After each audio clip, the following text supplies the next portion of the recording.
Hi everybody, welcome back to my channel. Today's victim of torture testing, Alpine 3544, which is from around 92 I guess, but I'm not sure. The amplifier specifications were made at 12.5 volts and they said it delivers 120 watts into a 4 ohm load and 200 watts into a 2 ohm load. Here's the gain knob and you can fix the gain to a half volt. That's a nice feature. You can switch it to variable or fixed. Variable is from 0.1 to 2 volts. Here are the RCA inputs. Here you can make your speaker connections. The amplifier features 2 fuses, 30 amps each. At continuous power test 4 ohms mono, the fuses popped. Here are the battery connectors and the remote, and the plugs for this remote are always missing.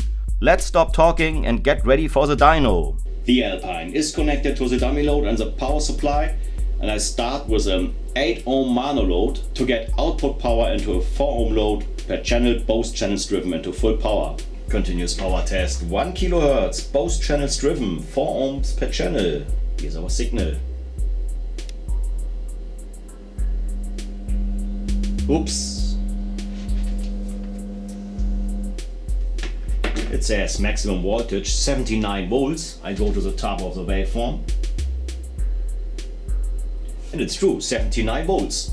The amplifier delivers 200 watts per channel into a 4 ohm load, both channels driven into full power.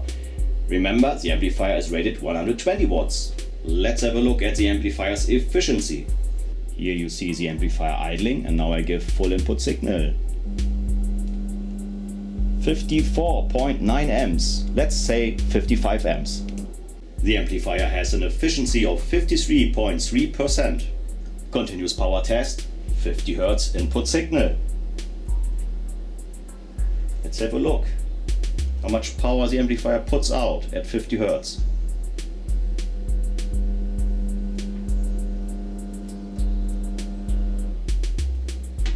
We have a peak voltage of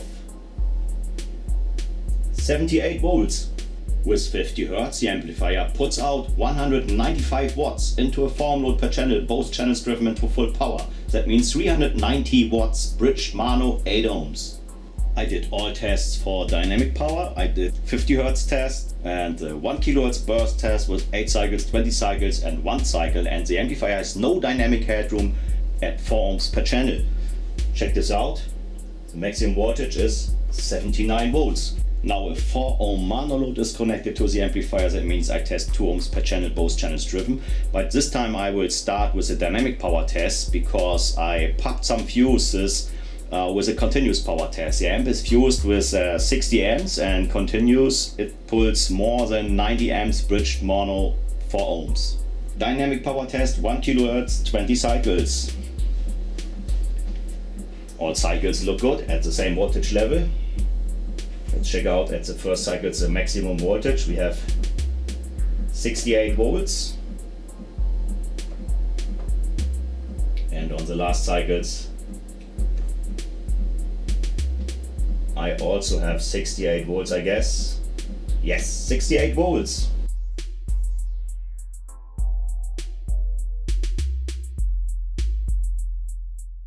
Dynamic power test 1 kHz, 8 cycles. There are my bursts. They look okay. Got a peak voltage of 67 volts. I check out the last cycle.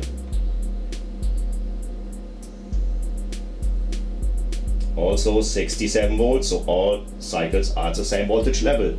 The amplifier delivers 287.8 watts into a 2 ohm load per channel, both channels driven into full power with a burst signal of 1 kHz and 8 cycles. Dynamic power test 1 millisecond burst, that means 1 cycle. And we see we have a peak voltage of 73 volts. The amplifier delivers 341.7 watts into a 2 ohm load per channel, both channels driven, for just 1 millisecond. Now let's have a look at the amplifier's output power. 50 Hz burst dynamic power, 10 cycles. I check the last cycle first. And we got 66.5 volts. Okay, let's take this. 66.5 volts. With 10 cycles, the amplifier delivers 253.4 watts into a tone load per channel, both channels driven. 5 cycles. We are at 67 volts. With 5 cycles, the amplifier delivers 287.8 watts into a tone load per channel, both channels driven. So I was trying to do a 1 kHz continuous power test, 4 ohms mono, and at 65 volts the amplifier's fuses popped. I start with 1 kHz continuous power test. There's our signal. So I got 65 volts, I try to get higher. Oh, clipping, bad clipping. I reduce a little more.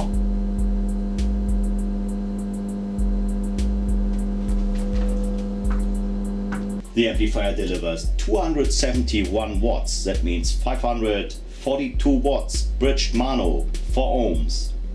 The amplifier's efficiency is 41.6%. Now I connected 2 ohms mono to the amplifier, but I will just do dynamic power tests because continuous power, it will blow the fuses immediately. So I test 1 ohm per channel, both channels driven into full power. I start with 1 kHz and 20 cycles. So we got a peak voltage of 51 volts.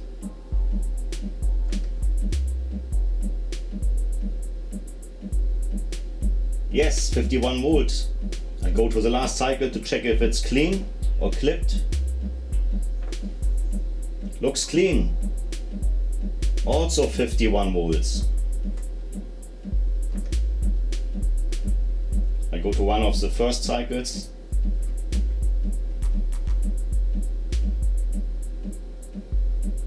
Also 51 volts. The amplifier delivers 325.2 watts into a 1 ohm load per channel, both channels driven into full power. Dynamic power test into a 1 ohm load, 8 cycles. Here's my burst. Burst, pause, burst. I will check out the first cycle. It says 55 volts, and I go to the last one.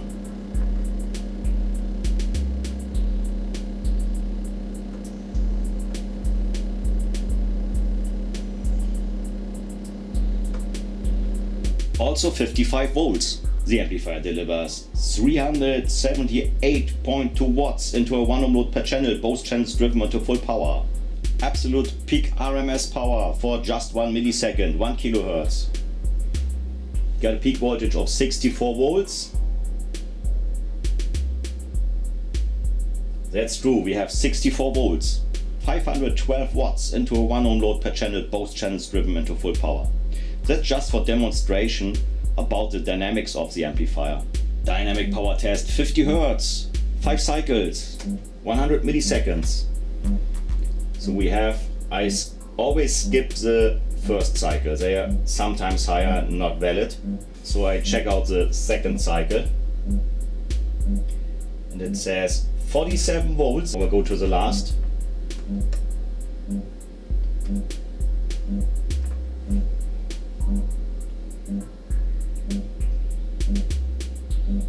45 volts. On the lowest cycle 253 watts and on the highest cycle 276 watts into a 1 ohm load per channel, both channels driven.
If you like this video, why not leave a thumb, subscribe, and if you already subscribed, don't forget to hit the bell button to get information when I release a new video.